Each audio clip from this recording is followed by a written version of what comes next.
ఈరోజు బిగ్ క్వశ్చన్లోకి వెళ్లే ముందు రంగారెడ్డి జిల్లా చేవెళ్ల సమీపంలోని మీర్జాగూడ దగ్గర జరిగినటువంటి ఘోర బస్సు ప్రమాదం గురించి ఓసారి మాట్లాడుకోవాలి. ఈరోజు ఉదయం సూర్యుడు పొద్దు పొడవక ముందే 19 మంది జీవితాలు తెల్లారిపోయాయి. ఎన్నో ఆశలు మరెన్నో కలలతో ప్రారంభించిన ప్రయాణం అర్ధాంతరంగా ముగిసిపోయింది. ఆర్టీసీ బస్సు సురక్షితం అనుకుంటాం, కానీ మృత్యువు ఏ రూపంలో అయినా రావచ్చు. ఈ 19 మంది జీవితాల్లోకి ఆ మృత్యువు టిప్పర్ రూపంలో దూసుకొచ్చింది. రెప్పపాటులోనే వారి ప్రాణాలను గాల్లో కలిపేసింది. ఒకే కుటుంబంలో ముగ్గురు అక్కా చెల్లెలు, 10 నెలల చంటి బిడ్డతో ఓ కన్నతల్లి, కొడుకును ఆసుపత్రికి తీసుకెళ్తున్నటువంటి తండ్రి, కూరగాయల వ్యాపారం చేసుకునేవాళ్లు, ఇంటికి మగదిక్కులా మారి కుటుంబ భారాన్ని భుజాలపై మోస్తున్న కోటి విమెన్స్ కాలేజ్ అమ్మాయి, ఇలా ఒక్కొక్కరిది ఒక్కో కథ. అందరి కథలు ఆ బస్సులోనే ముగిసిపోయాయి. కేవలం దారుణమైన రహదారులు, అతివేగమే ఈ ప్రమాదానికి కారణమైంది. అప్పా జంక్షన్ నుంచి చేవెళ్ల వెళ్లే మార్గం, అలాగే చేవెళ్ల నుంచి తాండూరు వెళ్లే మార్గంలో ప్రమాదకర రహదారులు, డేంజర్ మలుపుల్లో నిత్యం ఏవో ఒక ప్రమాదాలు చోటు చేసుకుంటూనే ఉన్నాయి. ఈరోజు ఉదయం 4:40 తాండూరు నుంచి బయలుదేరినటువంటి బస్సు గమ్యం చేరలేదు. మధ్యలోనే ఆ ప్రయాణం అర్ధాంతరంగా ముగిసిపోయింది. ముగిసిన ప్రయాణం బస్సుది మాత్రమే కాదు, అందులో ప్రయాణిస్తున్న వారిది కూడా. ఇందులో తాండూరుకు చెందిన ముగ్గురు అక్కా చెల్లెళ్ల కథ అందరినీ కన్నీళ్లు పెట్టిస్తోంది. చేవేళ్ల దుర్ఘటన చాలా కుటుంబాలను చీకట్లోకి నెట్టేసింది. ఈ ప్రమాదంలో అందరినీ కంటతడి పెట్టిస్తోన్న ఘటన ఒకటుంది. ప్రమాదంలో ఒకే కుటుంబానికి చెందిన ముగ్గురు అమ్మాయిలు దుర్మరణం చెందారు. వికారాబాద్ జిల్లా తాండూరు పట్టణంలోని గాంధీనగర్కు చెందిన ఎల్లయ్య గౌడ్ దంపతులకు 4 అమ్మాయిలు. అందులో పెద్దమ్మాయి పెళ్లి గత నెల 15నే చేశారు. ఈమె ముగ్గురు చెల్లెళ్లు హైదరాబాద్లో చదువుతున్నారు. ముగ్గురు చదువుల తల్లి ముద్దుబిడ్డలే. వీరిలో రెండో అమ్మాయి తనుష MBA చదువుతోంది. మూడో అమ్మాయి సాయిప్రియ డిగ్రీ 3వ సంవత్సరం చదువుతోంది. గారాల పట్టి 4గో అమ్మాయి నందిని డిగ్రీ ఫస్ట్ ఇయర్ చదువుతోంది. కొద్ది రోజుల క్రితం పెద్దక్క పెళ్లికి వచ్చిన ముగ్గురు చెల్లెళ్ళు పెళ్లిలో ఆడిపాడి ఎంతో సందడి చేశారు. ఆ తర్వాత 2 రోజుల క్రితం ఊరిలో తెలుసున్న వారి పెళ్లి జరిగింది. దానికి కూడా ఈ ముగ్గురమ్మాయిలు వచ్చారు. నిజానికి ఈ పెళ్లికి రావొద్దని తాను చెప్పినా బిడ్డలు వినలేదని, అనవసరంగా వచ్చి ప్రాణాలు కోల్పోయినట్టయిందని తండ్రి ఎల్లయ్య గౌడ్ రోదిస్తున్నారు. ముగ్గురు అమ్మాయిలు సార్, అమ్మాయి సార్, అదే పెద్ద కూతురు వివాహం ఎప్పుడు జరిగింది? మా అమ్మాయి సార్ మొన్న 17 తారీఖు సార్, 10 తారీఖు వద్దని చెప్పిన సార్, రావద్దని చెప్పిన వచ్చారు సార్. ఎందుకు వచ్చి రావద్దని చెప్పాను సార్. పెళ్లికి వచ్చారా వాళ్ళంతా? పెళ్లికి వచ్చారు, వేరే రిసెప్షన్ వద్దు రాకుండా అని చెప్పాను. మా ఆమె చెప్పకుండా పిలిపించారు సార్. ఇడికి నిన్నలేదు మొన్న పెళ్లి అయింది, వేరే పెళ్లి మా బిడ్డ పెళ్లి అయిపోయినాక రావద్దని చెప్తే కూడా మా అమ్మాయి మా మిస్సెస్ పిలిపించింది సార్ ముగ్గురిని. పెద్ద కూతురు వివాహం ఎప్పుడు జరిగింది? ఏ రోజు జరిగింది? 10 తారీఖు అయింది. 10 తారీఖు హైదరాబాద్ పోయారు సార్. మళ్ళీ పోయిన మళ్ళీ వాళ్ళ పెళ్లికి వస్తే పిలిపియక అని చెప్తే నాకు తెలియకుండా పిలిపించారు సార్. పొద్దుగా 5 గంటల బస్కి ఎక్కించిన. ముగ్గురికి కూడా చదువు తప్ప వేరే లోకం లేదు. చదువులో పాదరసమే. ఎవరి జోలి పట్టించుకోని ముత్యాల్లాంటి బిడ్డలని గ్రామస్తులు అంటున్నారు. ఎంతసేపు చదువు చదువు చదువు అంటూనే ఉండేవారని వారు గుర్తు చేసుకుంటున్నారు. ఎప్పుడూ రైల్లోనే వచ్చి రైల్లోనే వెళ్లేవారు ఈ అమ్మాయిలు. ఈసారే బస్సెక్కారు.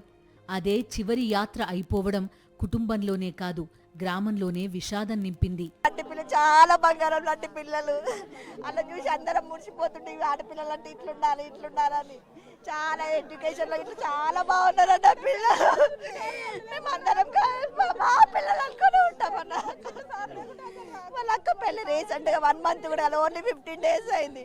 ఒక్క పెళ్లికి వచ్చి నిన్న సండే ఉండి ఒక్కరోజు చాలా కలిసి కట్టుకుంటుంటారు. హాస్టల్లో చదువు వాళ్ళు ఓన్లీ ఎడ్యుకేషన్ ఒక్కటే ఉంటుంది వాళ్ళది. ఏది బయట ఎక్కడ పిల్లలు అక్కడ ఇక్కడ ఫ్రెండ్స్ ఎమ్మడి తిరగడం ఏముండదు.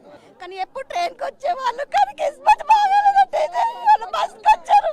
ముగ్గురూ కూడా నాన్న కుట్టిలే. నాన్న ఎల్లయ్య గౌడ్ అంటే ఎడతెగని మమకారం. ఎల్లయ్య గౌడ్కి కూతుళ్లే సర్వస్వం. ఎంత అప్పైనా బిడ్డలను వారు కోరిన చదువులు చదివించి ప్రయోజకులను చేసి ఆకాశమంత పందిరి వేసి వైభవంగా పెళ్లిళ్లు చేసి అత్తారిళ్లకు పంపాలని కలలు కంటూ గడుపుతున్నారు ఎల్లయ్య గౌడ్ దంపతులు. తమ అక్క పెళ్లికి వచ్చిన ముగ్గురు కూతుళ్లు అందంగా అలంకరించుకుని మెరిసిపోయారు. 4 బిడ్డలను చూసుకుని అప్పుడు తల్లిదండ్రులు మురిసిపోయారు. ఇప్పుడు తల్లిదండ్రులకు ఆ ఫోటోనే మిగిలింది. పెద్ద కూతురి పెళ్లికి కట్టిన పందిరి ఇంకా అలా పచ్చగానే ఉంది. ఇంతట్లోనే ఈ ఘోరం జరిగిపోయిందని బంధువులు కన్నీరు మున్నీరవుతున్నారు. ఎంబీఏ కంప్లీట్ అయింది పెద్ద పాపదు, ఇంకా ఇంటర్ ఫస్ట్ ఇయర్. డిగ్రీ ఇప్పుడు ఫైనల్ ఇయర్. చిన్న ఆమెనేమో డిగ్రీ చేస్తుంది సార్, కోటిలో డిగ్రీ చేస్తుంది. పెద్ద ఆమెనేమో డిగ్రీ. మొన్ననే పెళ్లి అయింది వాళ్ళ అక్కలు, ఇంకా పెద్ద పిల్లలు పందులు కూడా ఇవ్వలేరు. పెళ్ళైంది మళ్ళీ చదువుకుంటుందా? వీళ్ళు చదువుకున్న వాళ్ళు ముగ్గురు, పెద్ద పిల్ల పెళ్లి అయింది. నలుగురు ఆడపిల్లల? నలుగురు ఆడపిల్లలు, ముగ్గురు ఒకటి ఇంట్లో చనిపోయినారు.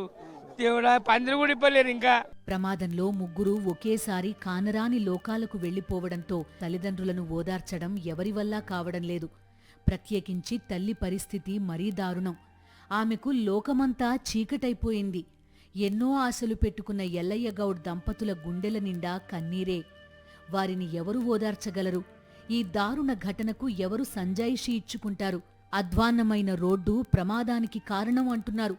పాలకులు ఏం సమాధానం చెబుతారు? ఎవరు ఎన్ని చెప్పినా ఏం చెప్పినా ఆ బంగారు తల్లులు మళ్లీ రారు కదా. ఎల్లయ్య గౌడ్ దంపతుల జీవితాల్లో వెలుగులు తేలేరు కదా. ఇక బిగ్ క్వశ్చన్లోకి వెళ్దాం. కాశీబుగ్గ ఆలయంలో 9 మంది భక్తులు మరణించడానికి ప్రభుత్వ నిర్లక్ష్యం కారణం కాదా? ప్రైవేటు పేరు చెప్పి పలాయనం చెత్తగించడం ఎంతవరకు కరెక్ట్? ఈ తొక్కిసలాట ఘటనపై సిట్టింగ్ జడ్జితో విచారణ జరిపించమంటే బాబుకు ఎందుకంత భయం? ఇదే కాదు, 5,280 కోట్ల రూపాయల నకిలీ మద్యం విషయంలోనూ సిబిఐ దర్యాప్తు జరిపించమంటే బాబుకు ఎందుకంత భయం? మొన్నటి నకిలీ మద్యం స్కామ్ విషయాన్ని పక్కదారి పట్టించడానికి, నిన్నటి కాశీబుగ్గ ఆలయంలో తొక్కిసలాట ఘటన నుంచి ప్రజల దృష్టి మళ్లించడానికి, పనిలో పనిగా మోంధా తుపాను సమయంలో పబ్లిసిటీ తప్ప పనితనం చూపలేదన్న విషయాన్ని మరుగున పెట్టడానికి, ఒక్క మాటలో చెప్పాలంటే అన్ని రోగాలకు ఒక్కటే మందు అన్నట్టుగా వీటన్నింటినీ డైవర్ట్ చేయడానికి మాజీ మంత్రి జోగి రమేష్ను అక్రమంగా అరెస్టు చేశారు. పనిలో పనిగా బెల్ట్ షాపులు పేరు ఎత్తినందుకు వైఎస్ఆర్సీపీ నేతలు, సోషల్ మీడియా యాక్టివిస్టులు, యూట్యూబర్లపై అక్రమ కేసులు పెట్టారు. ఒక్కటి మాత్రం నిజం, అన్ని రోగాలకు ఒక్కటే మందు ఎప్పటికీ కరెక్ట్ కాదు. చంద్రబాబు డైవర్షన్ పాలిటిక్స్లో భాగంగా డేంజర్ గేమ్ మొదలుపెట్టారు. ముందుగా కాశీబుగ్గ తొక్కిసలాట ఘటన గురించి మాట్లాడుకుందాం.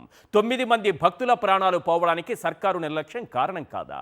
చంద్రబాబు నుంచి మంత్రుల వరకు, ఆఖరికి సనాతన ధర్మం గురించి హై లెవెల్ లెక్చర్లు ఇచ్చే పవన్ కళ్యాణ్ వరకు అందరూ అది ప్రైవేటు అంటున్నారు. ప్రైవేట్ అయితే ప్రాణాలు పోయినా పట్టించుకోరా? 25,000 మంది భక్తులు వచ్చే చోట భద్రత కల్పించరా? సమాచారం ఇచ్చారని ఒకరు, సమాచారం ఇవ్వలేదని మరొకరు తప్పించుకుంటున్నారే.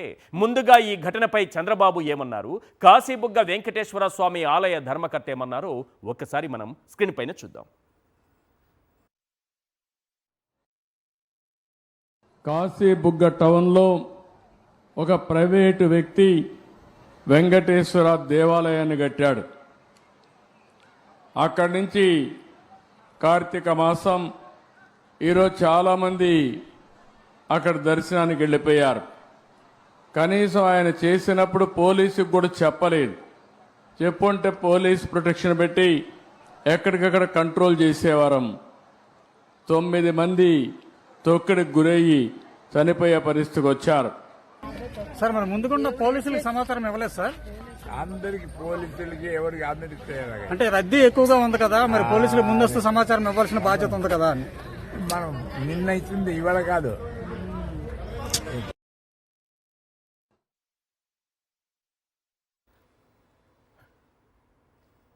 ఈ ప్రైవేటు మాట పేరు చెప్పి పలాయనం చెత్తగిస్తున్నటువంటి ప్రభుత్వాన్ని చూసి ప్రజాస్వామికవాదులు, ఇటు జర్నలిస్టులు ఏ రకంగా ఈ ప్రభుత్వాన్ని నిలదీస్తున్నారనడానికి ఒక చిన్న ఉదాహరణ చెబుతాను. ప్రొఫెసర్ కె నాగేశ్వర్ ఓ ఛానల్కి ఇచ్చినటువంటి ఇంటర్వ్యూలో ఏం మాట్లాడారో ఒకసారి చూద్దాం. ఇప్పుడు ఇటీవల బస్సు ప్రమాదం జరిగింది కర్నూలు. అది ప్రైవేట్ బస్సే కదా, మరి ప్రభుత్వం ఎందుకు రంగంలో దిగింది? ఎందుకు ఎక్స్గ్రేషన్లు ఇచ్చింది? ఎందుకు ప్రైవేట్ బస్సుల పైన వరుసగా 3-4 రైడ్స్ జరిపింది? ప్రైవేటే కదా, మాకు సంబంధం లేని ఎట్లా? గూగుల్ అదాని సెంటర్ ప్రైవేట్ కదా, మరి ఎందుకు ప్రభుత్వం క్రెడిట్ తీసుకుంటుంది? అది మాకు సంబంధం లేదు. అది అదాని గొప్పతనం, గూగుల్ గొప్పతనం, మాకు సంబంధం లేదని అనొచ్చు కదా. అంటలేదు ఎందుకు? అంటే గూగుల్ డేటా సెంటర్ ప్రైవేటే, మరి ప్రభుత్వం ఎందుకు క్రెడిట్ తీసుకుంటోంది? అటు కావేరీ బస్సు ప్రైవేట్, ఎందుకు ప్రభుత్వం చర్యలకు ఉపక్రమించింది? అందువల్ల ఆశ్చర్యంగా ఉంది. ఇప్పుడు ఒక ఇన్సిడెంట్ జరిగాక ఫస్ట్ ఆనెస్టీ డిమాండ్స్, జరిగిన ఇన్సిడెంట్ పొరపాటు అని అంగీకరించాను. సో ఏం చెప్తున్నారు దీనికి? ఫస్ట్ అది పదే పదే ఒక్క ఆనంద రామనాయుడే కాదు, ప్రతి మంత్రి అది ప్రైవేట్ ఆలయము. అలాగే మీకు ఈవెన్ పవన్ కళ్యాణ్ ట్వీట్లో కూడా అది ప్రైవేట్ ఆలయము అని నొక్కి చెప్తున్నారు. ఇప్పుడు ప్రైవేట్ అయినా పబ్లిక్ అయినా జరిగితే ఇప్పుడు తెలుగుదేశం పార్టీ లేదా వైసీపీ పర్యటనలో జరుగుతుంది ఏదైనా, అది ప్రైవేట్ అని ఒప్పుకుంటారా? అక్కడ మాకేం సంబంధం అని వదిలేస్తారా? సో ప్రైవేట్ పబ్లిక్ కాదు అక్కడ ఇష్యూ వల్ల ఇన్సిడెంట్ జరిగింది. ఇక ఏమంటున్నారు, అసలు ఆలయం ఉందనే మా దగ్గర వివరాలు లేవు ఎండోమెంట్ శాఖ అని. చంద్రబాబు నాయుడు రోజు ఏం చెప్తున్నాడు మనకు, రియల్ టైం గవర్నెన్స్ అంటే రియల్ టైంలో పాలన అందిస్తాం. మరి పాలనలో ఎండోమెంట్ మినిస్ట్రీ ఉండదా? మరి అక్కడ రియల్ టైంలో ఏ టెంపుల్స్, ఏ ఆరాధనా స్థలాలు కొత్తగా వెలుస్తున్నాయి, వాడికి జనం ఎలా వస్తున్నారు అన్న సమాచారం రియల్ టైం గవర్నెన్స్లో ఎండోమెంట్ శాఖ దగ్గర ఉండదా?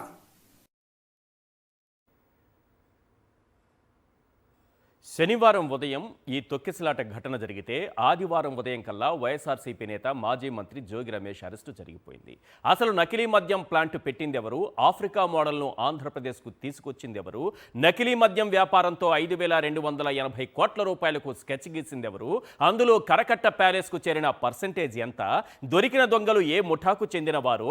నకిలీ మద్యాన్ని ఏ బెల్ట్ షాపులకు సరఫరా చేశారో, అదే నకిలీ మద్యాన్ని సిండికేట్ అయిన ఏ వైన్ షాపులకు సప్లై చేశారు. ఈ రాష్ట్రంలో మందుబాబులకే కాదు, మద్యం ముట్టుకోని వారికి కూడా బాగా తెలుసు. అసలు దీనిపై సిబిఐ విచారణ జరిపించమని పిటిషన్ వేసిన మరుసటి రోజే జోగి రమేష్ అరెస్ట్ జరిగిందంటే చంద్రబాబు నాయుడు గారు స్కెచ్ ఏంటో అర్థం చేసుకోలేనంత అమాయకులేం కాదు రాష్ట్ర ప్రజలు.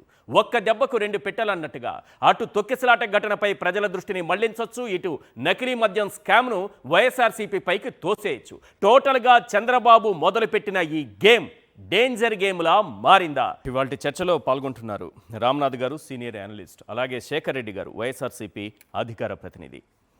రైట్, ముందుగా రామ్నాథ్ గారితో మాట్లాడదాం. రామ్నాథ్ గారు, జోగి రమేష్ అరెస్ట్ తర్వాత ఈరోజు వచ్చినటువంటి వార్తల్లో ప్రధానమైంది మీ అబ్జర్వేషన్.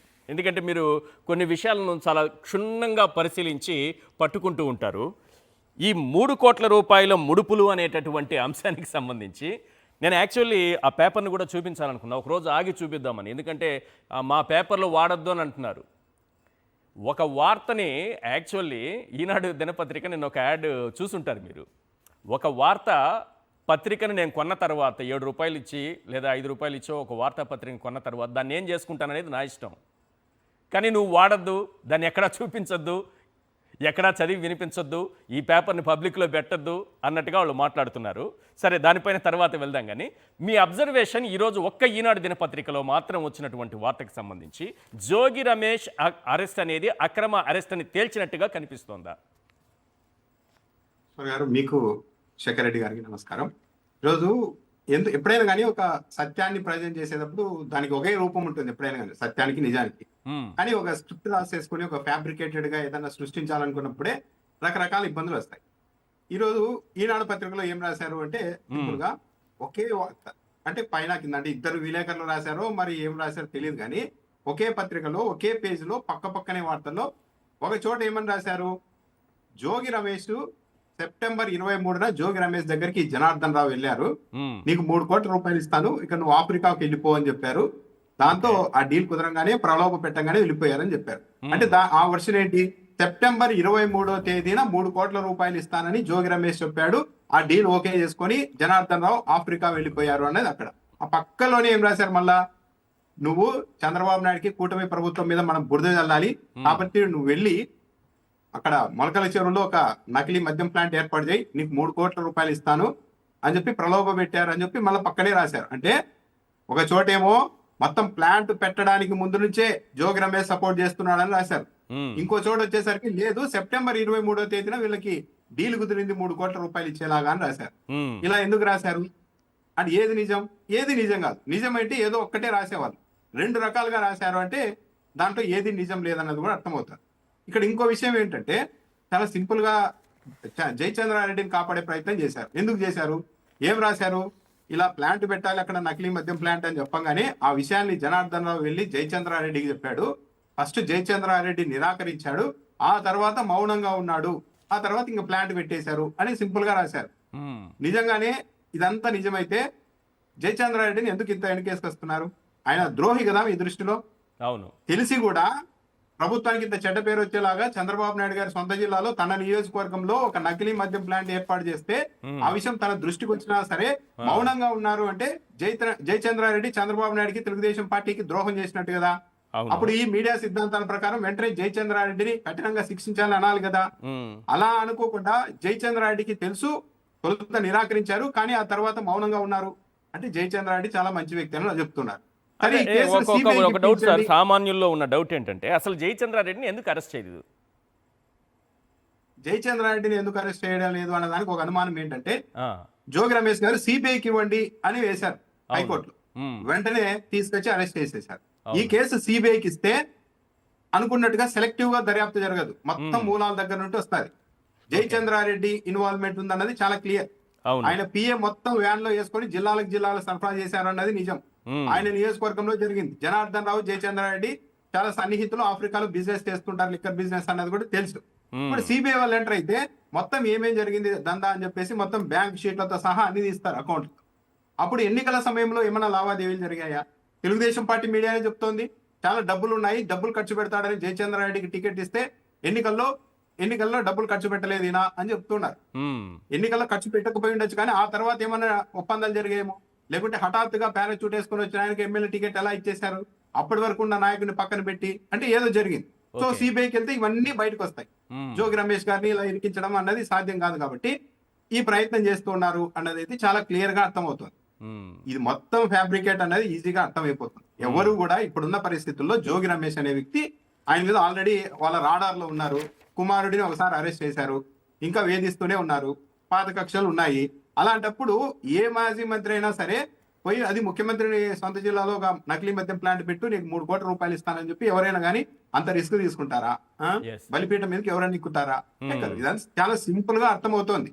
ఈ రోజు ఈనాడులో రాసిన దాన్ని బట్టి అయితే ఇదంతా ఒక సృష్టించారు, స్క్రిప్ట్ రాశారు, కానీ స్క్రిప్ట్ లో ఫస్ట్ లో రాసిన దానికి లాస్ట్ లో రాసిన దానికి తేడా వచ్చేసింది. అంటే మళ్ళీ ఇంకోసారి చదువుకున్నట్టుగా లేరు.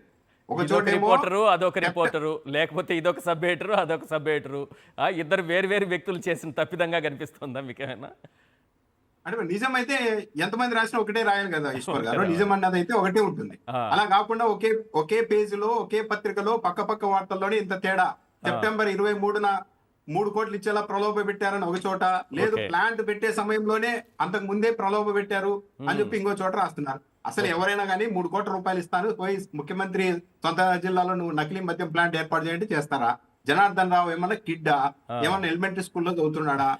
ఇవన్నీ నమ్మడానికి కూడా సాధ్యం కావడం లేదు. కాకపోతే ప్రభుత్వం అన్నది ఏమైనా సరే బుల్డ్రోజ్ చేయాలి, మన మీదకి ఏదన్నా వస్తుందంటే ముందు ఫస్ట్ జయచంద్రారెడ్డిని అరెస్ట్ చేస్తే జయచంద్రారెడ్డిని ఒకవేళ అరెస్ట్ చేస్తే టీడీపీ కూడా సంబంధం ఉంది, టీడీపీ నాయకులకు సంబంధం ఉంది అన్న విషయాన్ని వాళ్లే ఒప్పుకున్నట్టు అవుతుందని పూర్తిగా ఇది వైఎస్ఆర్సీపీ పైకో ఇతర వ్యక్తుల ప్రైవేటు వ్యక్తుల పైకో నెట్టేసే కుట్ర జరుగుతోంది అనుకోవచ్చా? అది కూడా ఉండొచ్చు. కాకపోతే యాక్చువల్లీ ట్రై చేశారు, మీరు గమనించే ఉంటారు మీడియాలో, జయచంద్రారెడ్డి అనేసరికి ఇతను పెద్దిరెడ్డి రామచంద్రారెడ్డి వేసేయండి, ఇతను నరికేసేయండి, ఈ కేసులో వేసేయండి అని మీడియా అంతా ఫాలో అప్ చేశారు. కానీ మీడియా వాళ్ళకు కొంత సమాచారం ఉంటుంది, కానీ హై లెవెల్లో ఎలక్షన్ టైంలో టికెట్లు ఇచ్చేటప్పుడు ఏమేమి జరిగాయి, ఎలాంటి లావాదేవీలు జరిగాయని పెద్దలు మాత్రమే తెలుస్తుంది. కాబట్టి జయచంద్రారెడ్డిని దీంట్లోకి లాగితే చాలా దూరం వెళ్తుంది అన్నది బహుశా ప్రభుత్వ పెద్దలకు తెలిసి ఉండొచ్చు, కాబట్టి పక్క సమాచారం ఉండొచ్చు. కాబట్టి మీడియా ఎంత ఒత్తిడి చేసినా ఇతను పెద్దిరెడ్డి రామచంద్రారెడ్డికి ప్రధాన అనుచరుడు, ఎన్నికల్లో డబ్బులు కూడా ఖర్చు పెట్టుకోవడం మనల్ని మోసం చేసేసాడు, వేసేయండి ఇతన్ని అన్నా కూడా వేయలేదంటే కారణం ఏంటి? అతను ఏదో తెలుగుదేశం పార్టీ మీదకి వస్తుంది, తెలుగుదేశం పార్టీకి డ్యామేజ్ అవుతుంది ఇతను నిరికిస్తే అని అనుకున్నప్పుడు మీడియా ఈ ఫాలో అప్ చేసేదే కాదు. కానీ ఇదంతా చేసిన తర్వాత కూడా చంద్రబాబు నాయుడు గారి నాయకత్వంలో కూటమి ప్రభుత్వం జయచంద్రారెడ్డి గారిని వెనకేసుకొస్తోంది అంటే ఆయన్ని టచ్ చేస్తే ఎక్కడెక్కడో మూలాలు కదులుతాయి అన్న భయం ఏదో ఉందేమో అన్న అభిప్రాయానికి అయితే తావిస్తోంది ఈశ్వర్ గారు. రైట్. శేఖర్ రెడ్డి గారు, ఒక దెబ్బకు 2 పెట్టెలు అంటారు, కానీ చంద్రబాబు నాయుడు గారు బాగా రాజకీయ అనుభవం ఉన్న వ్యక్తి కాబట్టి ఒక దెబ్బకి 3 పెట్టెలు కొట్టినట్టుగా కనిపిస్తుంది. నకిలీ మద్యం కేసు, కాశీబుగ్గ తొక్కిసలాట కేసు, 9 మంది మరణించారు, ఇది తర్వాత మోంధా తుఫాను. మన చేతగానితనం వల్ల, కేవలం మన పబ్లిసిటీ పిచ్చి వల్ల మనం ఏం చేయాలనుకున్నాం, ఏం చేశామనేది ప్రజలకి అర్థమైపోయింది. 15 లక్షల ఎకరాల్లో పంట నష్టం అని కూడా అంటున్నారు. ఈ 3 అంశాలను డైవర్ట్ చేయడానికి జోగి రమేష్ అరెస్ట్ని వాడుకున్నారా? నిజంగా అదే నిజమైతే ఒక డేంజర్ గేమ్ మొదలుపెట్టినటువంటి చంద్రబాబు నాయుడు గారు ఆ డేంజర్ గేమ్తో వైఎస్ఆర్సీపీకి చాలా పెద్ద ఎత్తున నష్టం జరిగే ప్రమాదం కనిపిస్తోంది. ఏం చెప్తారు? సార్ ఈశ్వర్ గారు నమస్తే అండి. మీకు అలాగే రామ్నాథ్ గారికి, సాక్షి టీవీ వీక్షకులందరికీ కూడా very good evening sir. Sir Chandrababu Naidu గారు అధికారంలోకి వచ్చిన మొదటి రోజు నుంచి సార్ ఈ 17 నెలల్లో తన అసమర్థ పాలన అవినీతి పాలనని కప్పిపుచ్చుకోవడానికి అసమర్థుడైనటువంటి చంద్రబాబు నాయుడు గారు ఈ డైవర్షన్ పాలిటిక్స్ అనే ఒక డేంజరస్ గేమ్ కి తెరలేపారు సార్. సో ఇది మొదటిసారి కాదు సార్. మొట్టమొదటిగా వాళ్ళ అధికారంలోకి వచ్చిందే తడువుగా వైఎస్ఆర్ కాంగ్రెస్ పార్టీ నాయకులు, వైఎస్ఆర్ కాంగ్రెస్ పార్టీ కార్యకర్తల్ని విపరీతంగా దాడులు, హత్యలు, అదేవిధంగా ఆస్తి విధ్వంసాలు చేశారు సార్. వాటి నుంచి డైవర్ట్ చేయడం కోసం వెంటనే వైఎస్ఆర్ కాంగ్రెస్ పార్టీ వాళ్ళ మీద కేసులు, అరెస్టులు అని చెప్పేసి మళ్ళీ వెళ్ళారు సార్. సోషల్ మీడియా కార్యకర్తలు అందరి మీద కేసులు వెళ్ళారు సార్. ఈ మోడస్ ఆఫరాండా వాళ్ళ అధికారంలోకి వచ్చినప్పటి నుంచి కూడా జరుగుతా ఉంది సార్. ఇప్పుడు మీరు చెప్తా ఉన్నారు సార్, నకిలీ మద్యం ఒకటే కాదు సార్. మనం ఒక్కొక్క పాయింట్ మాట్లాడుకుంటూ పోతే నకిలీ మద్యం బెల్ట్ షాపులు సార్. సో ఈ శ్రీకాకుళం జిల్లా నుంచి అనంతపురం జిల్లా వరకు వీళ్ళ అధికారంలోకి వచ్చిన వెంటనే నకిలీ మద్యాన్ని ఒక కుటీర పరిశ్రమగా మార్చి 1,00,000కు పైగా బెల్ట్ షాపుల్లో కోట్లాది క్వార్టర్ బాటిల్ అమ్మారు అని చెప్పేసి రాష్ట్ర వ్యాప్తంగా అందరికి బయటపడిపోయిన తర్వాత జనార్దన్ రావు జయచంద్ర రెడ్డి మనిషి అంటారు సార్, జయచంద్ర రెడ్డి పెద్దిరెడ్డి గారి మనిషి అంటారు సార్. తీరా చూస్తే వీళ్ళే టికెట్లు ఇస్తారు, వీళ్ళే వాళ్ళ దగ్గర నుంచి లావాదేవీల్లో కోట్లాది రూపాయల లావాదేవీలు జరుగుంటాయి. ఆఫ్రికా మద్యం నాకుంది అని చెప్పేసి ఆయన ఎన్నికల అఫిడవిట్ లో ఇస్తారు. కానీ జయచంద్ర రెడ్డిని మాత్రం అరెస్ట్ చేయరు సార్. జయచంద్ర రెడ్డి గారికి మాత్రం రెడ్ కార్నర్ నోటీసులు ఏమి ఇవ్వరు సార్, లుక్అవుట్ నోటీసులు అవేమి ఇవ్వరు సార్. జనార్దన్ రావు గారి ఫోన్ ఎక్కడో పోయి ఉంటది, కానీ జనార్దన్ రావు ఒక ఆయన పేరు చెప్పారని చెప్పేసి జోగి రమేష్ గారిని అరెస్ట్ చేస్తారు. మరి జోగి రమేష్ గారు ఈరోజు చంద్రబాబు నాయుడు గారు నన్ను నిన్న చేయమన్నారని చంద్రబాబు నాయుడు గారి పేరు చెప్తే చంద్రబాబు నాయుడు గారిని కూడా ఈ పోలీసు అరెస్ట్ చేస్తారా? లోకేష్ గారి పేరు చెప్తే లోకేష్ గారిని కూడా అరెస్ట్ చేస్తారా? సమాధానం చెప్పాలి పోలీసులు. సిఆర్పిసి ప్రకారం డ్యూటీ చేస్తా ఉన్నారా, లేకపోతే ప్రకారం మీకేం గొడవలు లేవు కదా? జోగి రమేష్ తో ఎవరో ఒకరు పేరు చెప్పించి ఎవరినైనా తీసుకెళ్లిపోయేటట్లున్నారు. జోగి రమేష్ చెప్పారని కూడా చెప్పి తీసుకెళ్లిపోతారు. కాదు సార్, మీ పేరు కూడా చెప్పగలరు సార్, చెప్పించగల గనులు సార్ వీళ్ళు. సాక్షి ఈశ్వర్ కిందలో వాటాలు ఉన్నాయని చెప్పేసి మీ పేరు కూడా చెప్పిస్తారేమో సార్. దుర్మార్గంగా నడుస్తా ఉంది సార్. సార్ వీళ్ళు చెప్పినటువంటి స్టేట్మెంట్ ఆధారంగా ఎవరిని కూడా అరెస్ట్ చేయకూడదు, కేసులు పెట్టకూడదు అని చెప్పి సుప్రీంకోర్టు జడ్జిమెంట్ ఉంది సార్. ఆ జడ్జిమెంట్ ను కూడా పక్కన తోసేస్తారు సార్. 164 దాని ప్రకారం తీసుకున్నటువంటి స్టేట్మెంట్ కి ఎలాంటి చట్టబద్ధత లేదని సుప్రీంకోర్టు జడ్జిమెంట్ ఉంది. అయినా కానీ లాను వైలేట్ చేస్తారు, వీళ్ళకి నచ్చినటువంటి రెడ్ బుక్ రాజ్యాంగం ప్రకారం పోతా ఉంటారు సార్. సార్ మళ్ళీ చెప్తున్నాం సార్, రాష్ట్రంలో మొలకల చెరువు, ఇబ్రహీంపట్నంతో పాటుగా రాష్ట్ర వ్యాప్తంగా బెల్ట్ షాపులు 2 లక్షలు నడుస్తున్నటువంటి మాట వాస్తవం కదా? నకిలీ మద్యం నడుస్తున్నటువంటి మాట వాస్తవం కదా?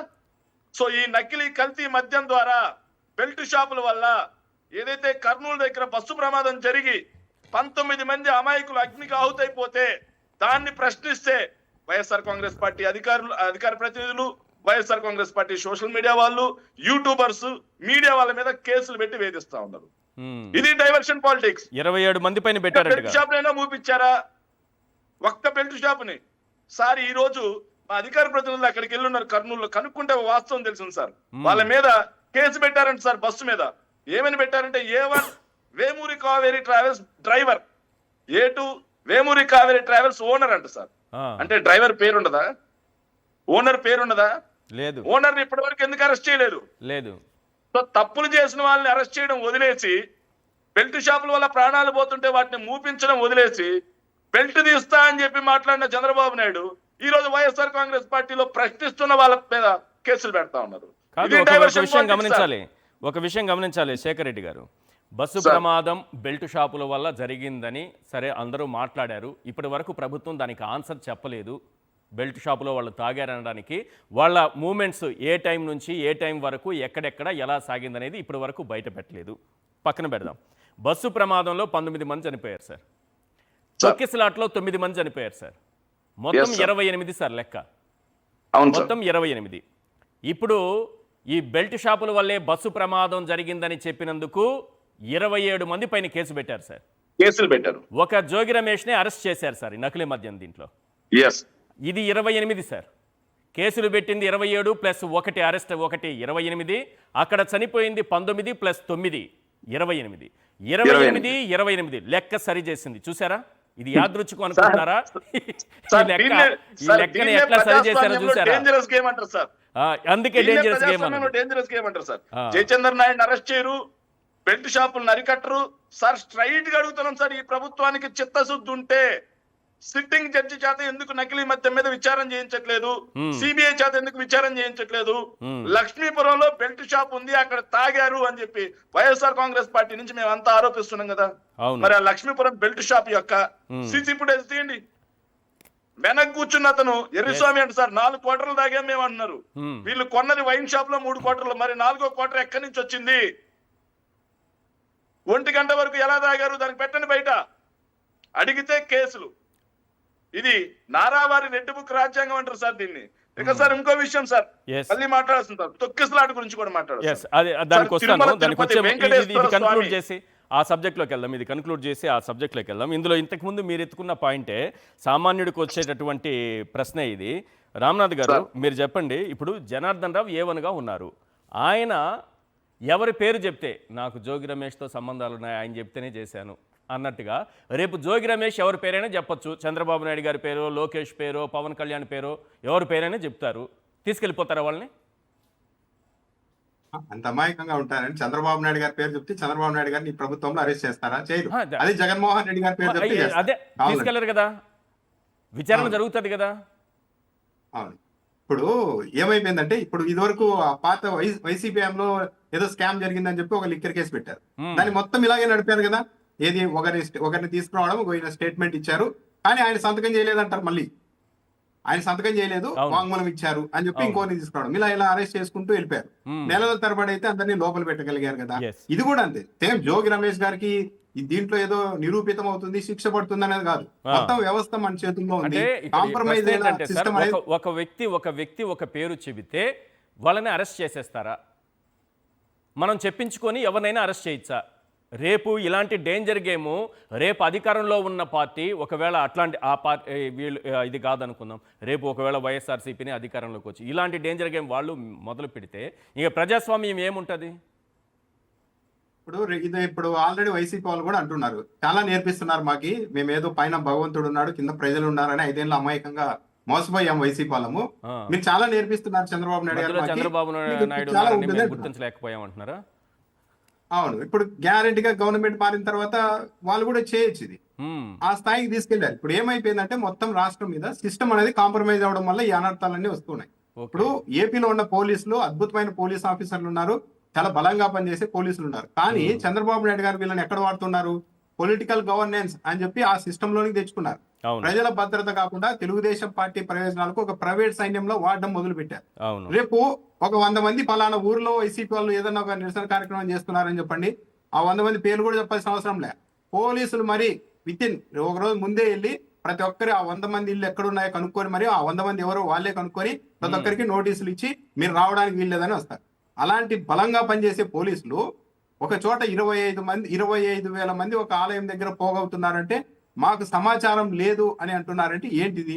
ఎక్కడైనా ఇప్పటి వరకు ఎవరైనా ఏ నాయకుడైనా అది ఒక ప్రైవేట్ టెంపుల్, మాకు సంబంధం లేదు అని వాదించడం ఎక్కడైనా చూసారా? అదేమన్నా పూజ? మీ అనుభవంలో ఎప్పుడన్నా ప్రైవేట్ టెంపుల్స్ అనే మాట విన్నారా ఎప్పుడన్నా?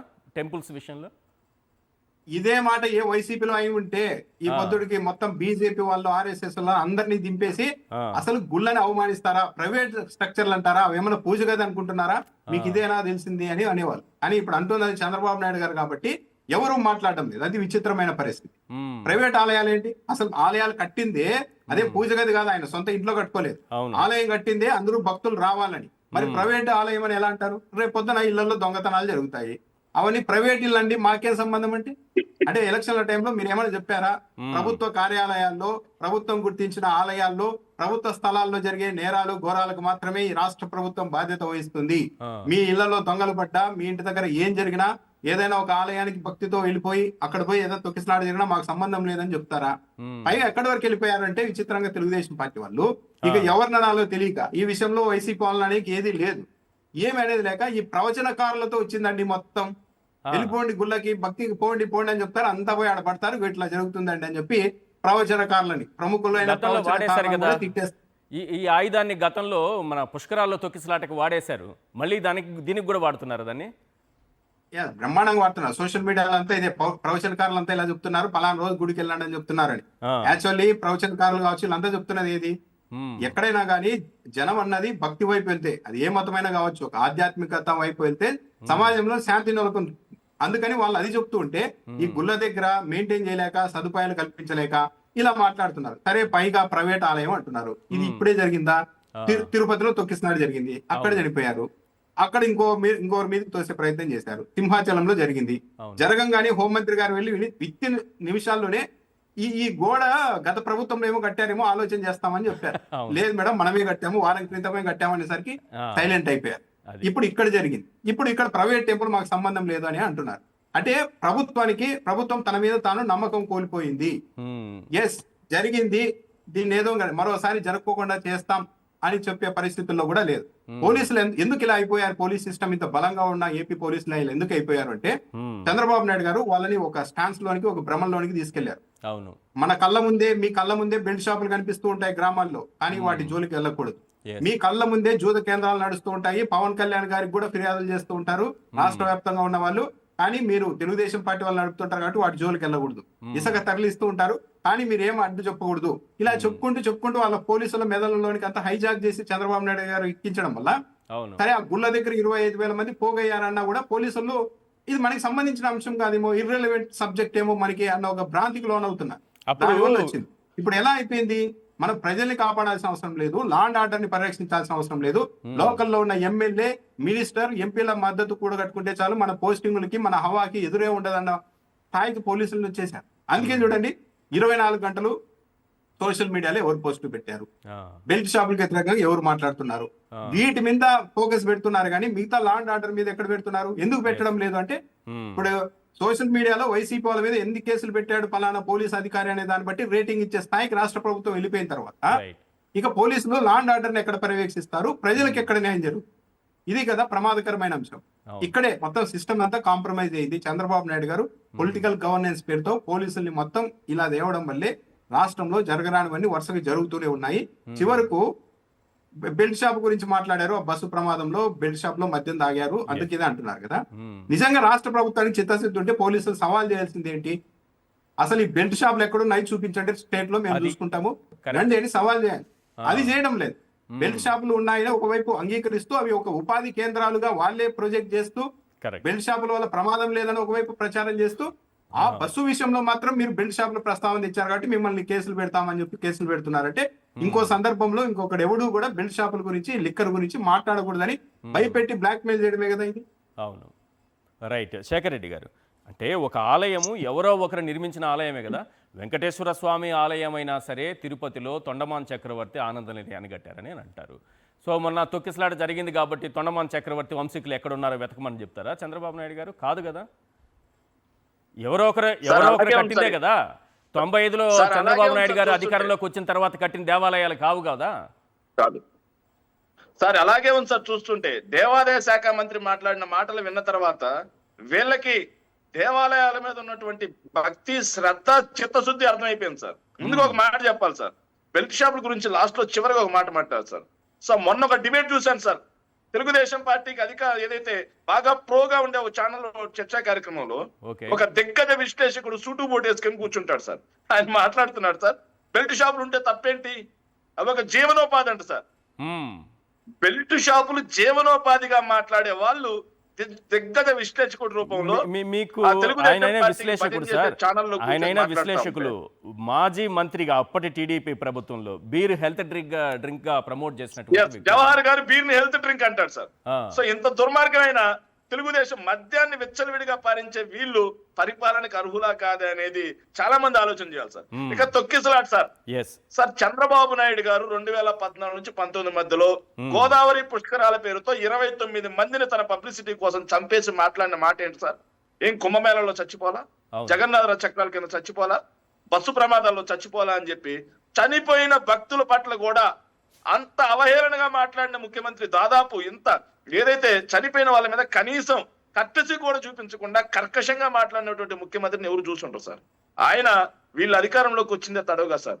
కోట్లాది మంది హిందువుల ఆరాధ్య దైవమైనటువంటి తిరుమల తిరుపతి వెంకటేశ్వర స్వామి యొక్క పవిత్రమైన లడ్డూ ప్రసాదం మీద ఎప్పుడైతే విషం చిమ్మారో ఆ రోజుతో రాష్ట్రంలో హిందూ భక్తులు ఎవరైతే గుళ్ళకి వెళ్తున్నారో వాళ్ళకి రక్షణ కూడా కరువైంది సార్. వెంకటేశ్వర స్వామి శాపం కోపమో లేకపోతే వీళ్ళ పాపమో తెలియదు కానీ భక్తులకి రక్షణ కరువైంది సార్. తిరుమల తిరుపతి దర్శనానికి వైకుంఠ దర్శనానికి వెళ్లే వాళ్ళు కాస్త క్యూ లైన్ లో ఏదైతే 6 మంది చనిపోయారు సార్. సింహాచలంలో 7 మంది చనిపోయారు సార్. నిన్న కాశీపుక్క 9 మంది చనిపోతే ప్రైవేట్ ఆలయమా సార్? మెడికల్ కాలేజ్ కూడా రేపు ప్రైవేట్ కి ఇస్తున్నామంటున్నారు సార్. అక్కడ ఏదైనా జరిగితే మాకేం సంబంధం, ప్రైవేట్ అంటారేమో సార్. అదే మా భయం సార్, వైఎస్ఆర్ కాంగ్రెస్ పార్టీ భయం. అందుకే మెడికల్ కాలేజీల ప్రైవేటీకరణకి వ్యతిరేకంగా కోర్టు సంతకాల సేకరణ రచ్చబండ అని చెప్పి మేము పోరాటం చేస్తా ఉన్నాం. అంటే ప్రైవేటు ఆలయంలో భద్రత ప్రభుత్వ బాధ్యత కాదా? చాలా మందికి ఉన్నటువంటి అనుమానం సార్. రామ్నాథ్ గారు చెప్పినట్టు మా ఇంట్లో దొంగతనం జరిగితే ప్రభుత్వ భద్రత కాదా? పోలీసుల యొక్క భద్రత కాదా? పోలీసులకి బాధ్యత లేదా? రోడ్డు మీద ఇద్దరు తాగేసి కొట్టుకుంటుంటే వాళ్ళ ఇంటి దగ్గర కొట్టుకుంటున్నారా? మాకేం సంబంధం? సమాచారం ఇవ్వాలి కదా పోలీసులకి, దొంగతనం జరిగే అవకాశం ఉందని మీరు పోలీసులకు ముందే చెప్పాలి కదా. పోలీసుల బాధ్యత ఎట్టవుతుంది sir? Sir 20 just imagine that number sir.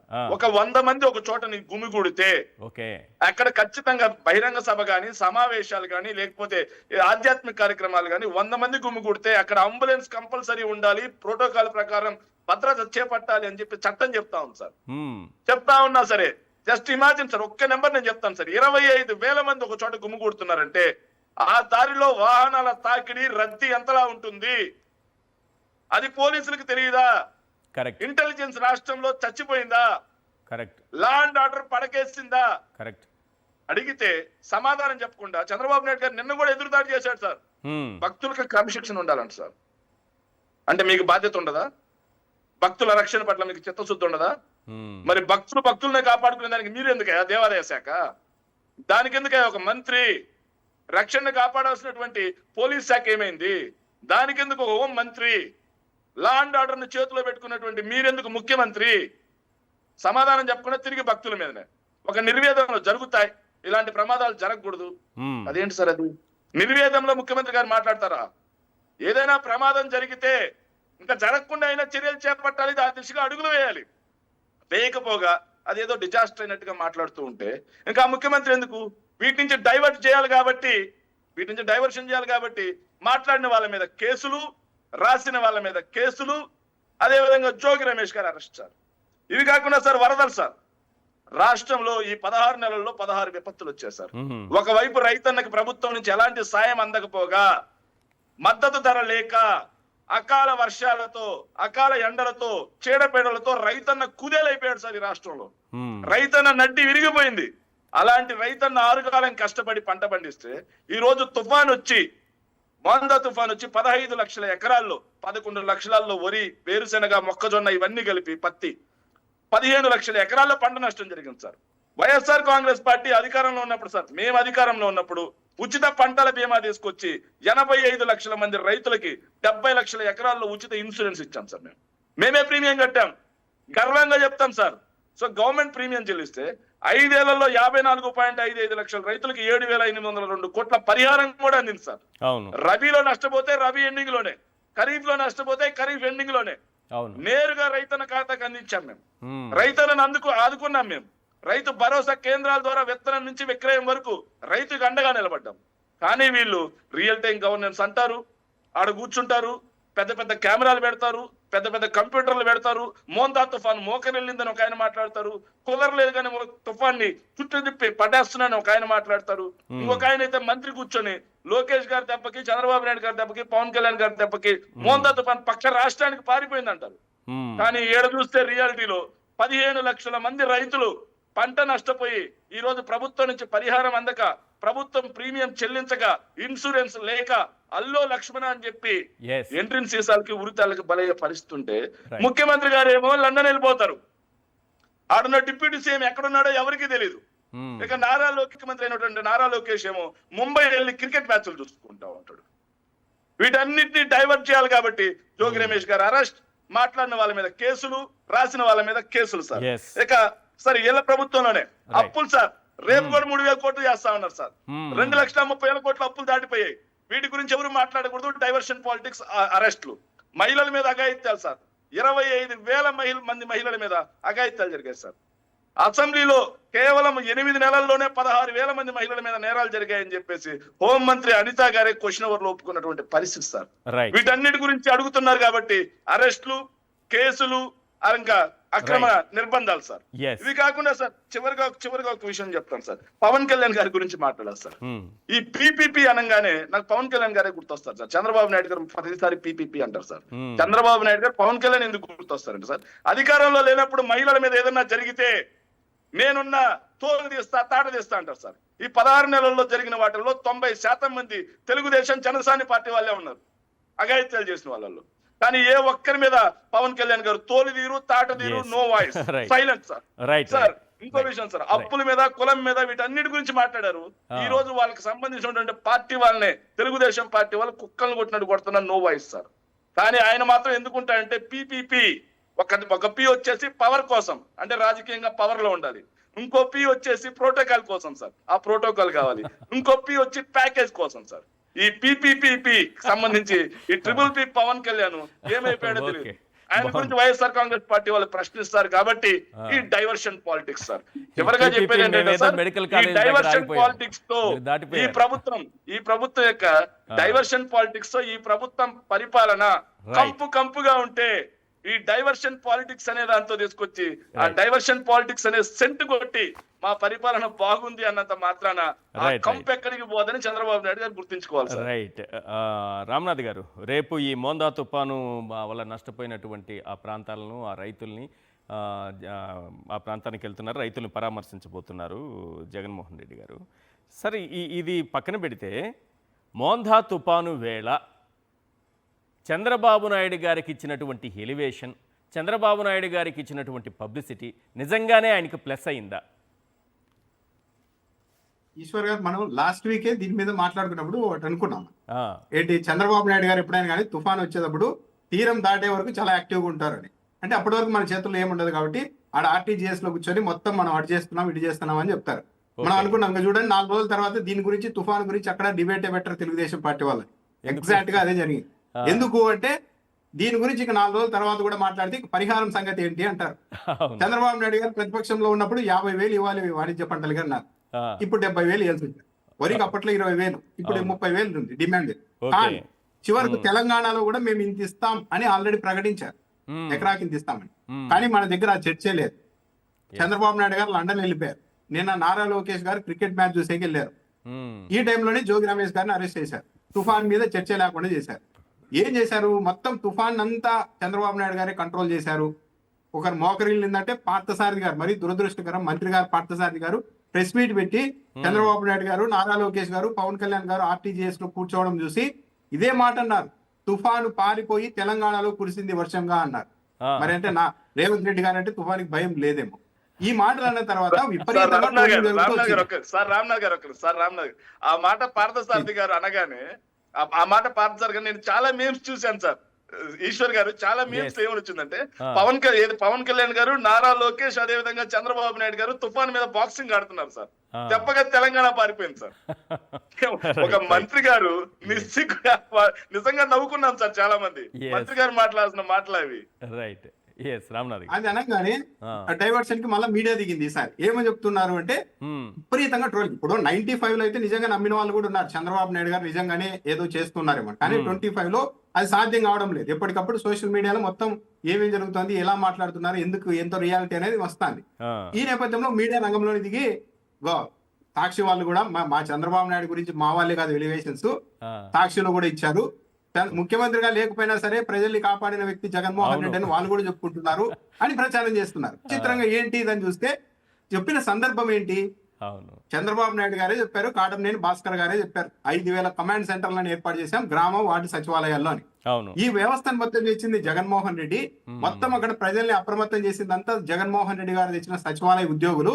కాబట్టి ఈ రోజు జగన్మోహన్ రెడ్డి గారు సీఎం గా లేకపోయినప్పటికీ కూడా ఆయన తెచ్చిన వ్యవస్థల కారణంగా ఈ రోజు ప్రజలు సురక్షితంగా ప్రమాదం లేకుండా బయటపడ్డారు అని చెప్తే వీళ్ళు ఏకంగా జగన్మోహన్ రెడ్డి ఆ తుఫాన్ ఆపాడంట అని వైసీపీ వాళ్ళు ప్రచారం చేసుకుంటున్నారని చెప్పుకుంటున్నారు. అవును. ఎక్కడా కూడా జగన్మోహన్ రెడ్డి ముందు తుఫాను మోకరిల్లిందని ఏమన్నా వైసీపీ వాళ్ళు అన్నారా? చెప్పలేదు. లేదు జగన్ గారిని చూసి తుఫాను తెలంగాణకు పారిపోయిందని ఎవరైనా మాట్లాడారా? లేదు. అంటే ప్రతి చోట ఒక డైవర్షన్ పాలిటిక్స్. ఇప్పుడు ప్రమాదకరమైన అంశం ఏంటంటే అసలు పరిహారం ఎంత ఇస్తారో చెప్పడం లేదు, ఎంత పంట నష్టమైందో చెప్పడం లేదు.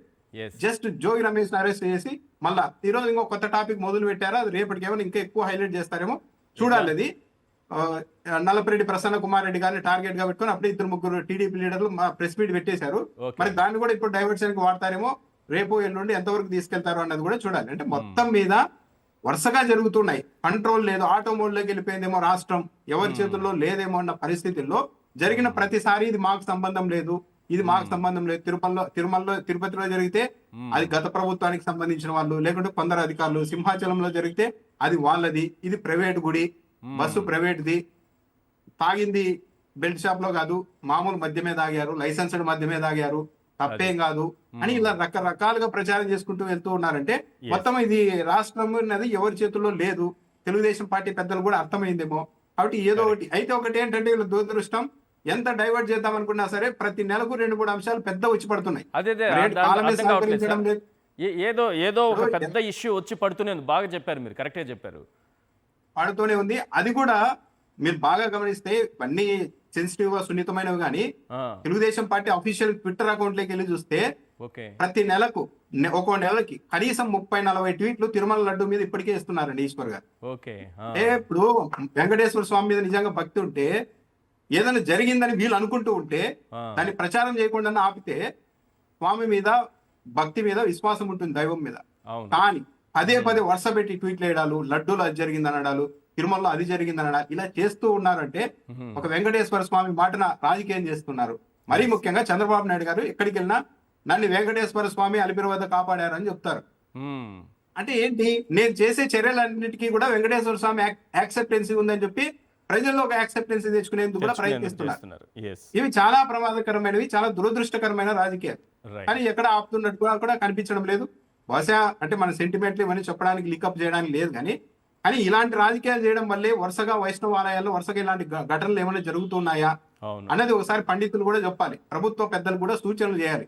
రాజకీయాలు మనుషులతో చేసుకోండి, కానీ దేవుణ్ణి అడ్డుపెట్టి రాజకీయాలు చేయడం కరెక్ట్ కాదు. Correct, right. శేఖర్ రెడ్డి గారు, రేపు జగన్మోహన్ రెడ్డి గారి పర్యటనతో బాబు నిజస్వరూపం అంటే ఏది, ఎంతవరకు తుఫాను కంట్రోల్ చేశారన్నది ఒకటి, రైతులకు చేసినటువంటి అన్యాయం, ఈ రెండు బయటపడతాయా?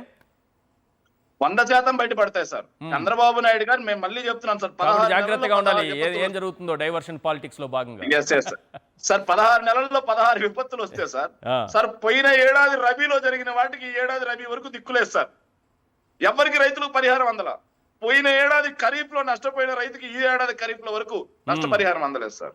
పోయిన ఏడాది కొన్నటువంటి ధాన్యం డబ్బులు ఈ రోజు వరకు చాలా మందికి పడని పరిస్థితి సార్. రైతు భరోసా చూస్తే 5,000 రూపాయలు 2 ఏళ్లకు ఇచ్చినటువంటి పరిస్థితి సార్. రైతు భరోసా కేంద్రాలు చూస్తే పూర్తిగా నిర్వీర్యం చేసినటువంటి పరిస్థితి. ఇవన్నీ కూడా సార్, ఇంతకుముందు రామ్నాథ్ గారు ఒక మాట చెప్పారు సార్, వీళ్ళు ఏదైనా తీరం దాటేంత వరకు మాత్రమే హడావిడి చేస్తారు, తీరం దాటిన తర్వాత పత్తా లేకుండా పోతారని. నిజం సార్, తీరం దాటేంత వరకు ఏదో తుఫాను ఆపుతున్నాము, తుఫాను తన్నుతున్నాము, తుఫాను తరిమేస్తున్నాము అన్నట్టుగా బిల్డప్ ఇస్తారు సార్. తీరం దాటిన తర్వాత కదా సార్ ఎన్ని పోళ్లు పడిపోయాయి, ఎంత రోడ్లు ధ్వంసం అయిపోయాయి, ఎన్ని చెరువులు తెగిపోయాయి, ఎంత పంట నష్టం వాటిల్లింది, ఎంత పశు నష్టం జరిగింది, ఎంత ఇల్లులు కొట్టుకుపోయాయి, ఎంత మంది ఎన్ని కోట్ల రూపాయల డబ్బు నష్టపోయారు అనేది. సో వీళ్ళ అసమర్థత మొత్తం బుడమేరులో బయటపడింది సార్. ఇప్పుడు మళ్ళీ కూడా ఈ మోంతా తుఫాన్ లో తీర ప్రాంతం మొత్తం ఎంత అతలాకుతలం అయిపోయింది, రైతన్న ఎంత పంట నష్టపోయాడు అనేది కూడా బయటపడుతుంది సార్. సో ఆ విజువల్ చూస్తుంటే ఒక మాట గుర్తొచ్చింది సార్. చంద్రబాబు నాయుడు గారు ప్రతిపక్షంలో ఉన్నప్పుడు ఒక మాట మాట్లాడారు సార్, ఏరియల్ సర్వే అని చెప్పి గాలిలో వస్తాడు, గాలిలో పోతాడు, గాలి ముఖ్యమంత్రి అన్నారు సార్. మరి ఆయన ఎందుకు సార్ ఏరియల్ సర్వే చేస్తా ఉన్నాడు? నేను కూడా గాలి ముఖ్యమంత్రినా? గాలిలో వచ్చి గాలిలో అక్కడికి ఆపేసండి. ఆయన అన్న మాటనే నేను అడుగుతున్నాను సార్. నేను అలా ఏమనట్లేదు సార్. ఆయన ఆ రోజు పిల్లి శాపనార్థాలు పెట్టాడు కదా సార్. అవును. మరి ఒక ముఖ్యమంత్రిగా అంతకు ముందు 14 సంవత్సరాలు పనిచేసి 40 సంవత్సరాలు ఇండస్ట్రీ అంటారు నీ కొడుకు వయసు ఉన్నటువంటి జగన్మోహన్ రెడ్డి గారి మీద ఆ రోజు మీరు పెట్టిన పిల్లి శాపాలు ఏంటి? సో ఆ సినిమా సార్ ప్రతిధ్వని, అట్లాంటి మాటల్ని ప్రజలకి దేవుడికి వదిలేయాలి మనం సార్ బస్సులో ప్రతిపక్ష నాయకుడిగా ఒక అతను స్టేట్మెంట్ ఇస్తాడు సార్. హెలికాప్టర్ లో ఎందుకు పోయాడు ధనికుడైన ముఖ్యమంత్రి అని చెప్పి రాసుకోమంటాడు సార్. పరుచూరి బ్రదర్స్. తర్వాత వెంటనే బస్సులో పోతాడా బాధ్యత లేని ముఖ్యమంత్రి అని చెప్పి 2 స్టేట్మెంట్ రాసుకొని ఏంట్లో పోతే దాని మీద స్టేట్మెంట్ ఇచ్చే అన్నట్టుగా చంద్రబాబు నాయుడు గారు రాజకీయాలు ఉంటాయి సార్. చివరిగా తిరుమల తిరుపతి దేవస్థానం గురించి సార్, చివరిగా తిరుమల తిరుపతి దేవస్థానం గురించి ఒక ప్రశ్న సార్. లేని లడ్డూ కుంభకోణం కల్తీ జరిగింది అని చెప్పేసి బీజేపీ నుంచి కొంతమంది వచ్చి ఏడుస్తూ మహా సంఘటన జరగాలి అని మాట్లాడారు సార్. బీజేపీ నుంచి ఇంకొందరు వచ్చి ఇలా చిడతలు వాయించుకుంటూ ట్రైన్ లో సార్ నా దేవుడికి అన్యాయం జరిగిపోయింది, నా హిందూ మతం మొత్తం భ్రష్టుపట్టిపోయిందని మాట్లాడారు సార్. వాళ్ళెవ్వరూ భగవద్గీతను అవమానించినా మాట్లాడరు సార్ ఈ రోజు. అవును, వాళ్ళెవరు వాళ్ళు చంద్రబాబు నాయుడు కోసం చిడతలు వాయించేవాళ్ళు. భక్తులు చనిపోతున్నా మాట్లాడరు సార్. రైట్. సో వాళ్ళందరికీ కావాల్సింది హిందూ మతం భక్తి ఇవన్నీ కాదు సార్. రైట్. మతాన్ని రాజకీయాలకు అడ్డు పెట్టుకొని లాభం పొందడమే పరమావధిగా సనాతన రైట్. శేఖర్ రెడ్డి గారు. రైట్. రామ్నాథ్ గారు కంక్లూడ్ చేయండి సార్ ప్లీజ్. ఈశ్వర్ గారు, తెలుగుదేశం పార్టీ ప్రభుత్వం ఏంటంటే వీళ్ళు ఇప్పుడు పంట నష్టపరిహారం ఇప్పటికీ ప్రకటించలేదు, అసలు మాట్లాడడం లేదు. కానీ వీళ్ళు ఏంటో కానీ జగన్మోహన్ రెడ్డి గారు వెళ్ళిన తర్వాత మొత్తం ఇష్యూ పెద్దదైన తర్వాత అప్పుడు దిగి వస్తారు చూడండి. అంటే జగన్మోహన్ రెడ్డి గారిని ప్రశ్నించే వరకు కూడా దేని మీద వీళ్ళు స్పందించారు. అని గతంలో మామిడి గురించి కావచ్చు, ఇతర మిర్చి గురించి కావచ్చు, జగన్మోహన్ రెడ్డి గారు వెళ్ళిన తర్వాతనే వీళ్ళు స్పందిస్తారు. రేపు కూడా అదే జరగచ్చు మరి. లేకుంటే ఇప్పటి వరకు వీళ్ళు స్పందించలేదంటే రేపు జరుగుతుంది అది. Right. Thank you sir Ramnath గారు చర్చలో పాల్గొన్నందుకు. అలాగే శేఖర్ రెడ్డి గారు థ్యాంక్ యూ అండి. ఇది వాళ్ళ చర్చా కార్యక్రమం చూస్తున్నామండి సాక్షి టీవీ.